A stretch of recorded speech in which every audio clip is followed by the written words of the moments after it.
Chapter 21. Marriage and the Atonement.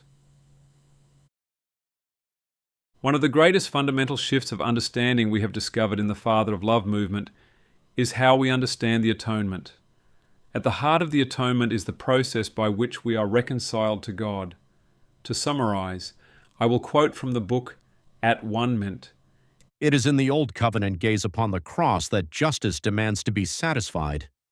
The New Covenant desires the reuniting of two hearts in love and harmony. For this to occur, the misunderstanding that men have had about the character of God must be removed, otherwise atonement cannot take place. The Old Covenant cross appeases our wrath and allows us to forgive God for the hardships we have encountered in life.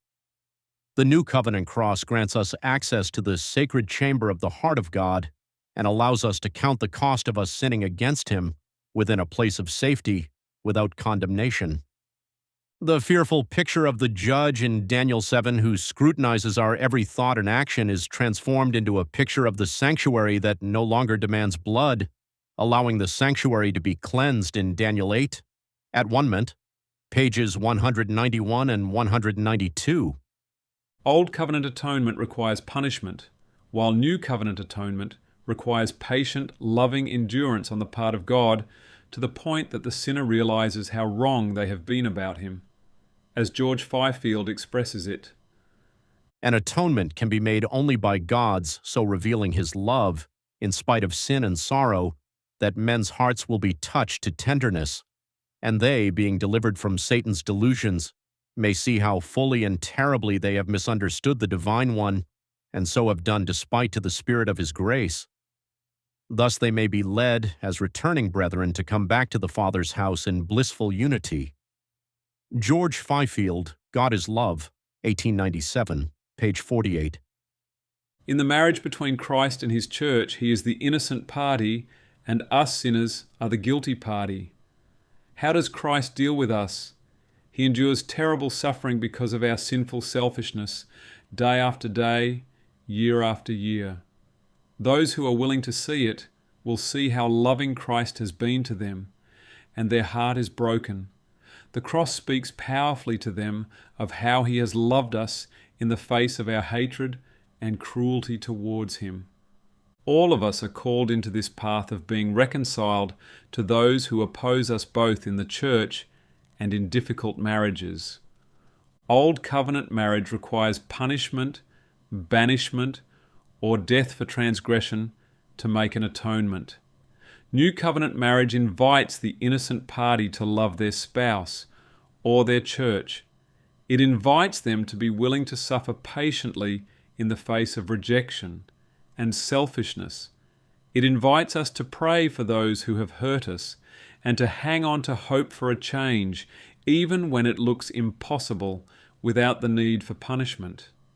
It makes complete sense that if we believe that God demands punishment for sin through death before atonement can take place, that when a husband or wife have suffered terrible treatment from each other, that they want to cut off their spouse as a punishment. Banishment is a more civil way of saying that you are dead to me. But when we come to understand that God has endured a cross through all of human history, and that He does not judge or condemn, we are called into a different context for dealing with a difficult marriage. A difficult marriage is an invitation to carry the cross. It is an invitation to come close to Jesus to gain His strength to endure suffering and hardship. It is an invitation to draw the Spirit of God in greater draughts through the Sabbath and the feasts, and to know that everything you are suffering, Christ is right there, feeling it with you, except that He feels it much more, because His heart is so much more tender than ours. So how we see the atonement directly affects how we comprehend how to resolve a difficult marriage. Will we come into the New Covenant atonement on the subject of marriage? For all who believe that Christ will destroy the wicked in the end, it is feasible to compare Christ to King Henry VIII. When his wife did not produce fruit, he had her killed, since he could not simply divorce her. At the second coming, Christianity believes that Christ will kill his unfaithful spouse, along with all those who refused to respond to the wedding invitation. If we place this subject in the context of a parent dealing with children, Christ aborts his unfaithful children and prevents them from coming into the world of light from the world of darkness, which we might compare to a womb. These depictions of Christ are revolting. In the light of the fourth angel, we know that our Saviour, like his Father, does not use force of any kind. The principles of the character of God were the foundation of the education constantly kept before the heavenly angels. These principles were goodness, mercy, and love. Self-evidencing light was to be recognized and freely accepted by all who occupied a position of trust and power. They must accept God's principles and convince all who were in the service of God, through the presentation of truth and justice and goodness, that this was the only power to be used. Force must never come in. These principles are to be the great foundation of education in every administration on the earth. The rules given by God are to be observed and respected in every church. God has enjoined this. His government is to be moral. Nothing is to be done by compulsion. Truth is to be the prevailing power. All service is to be done willingly and for love of the service of God.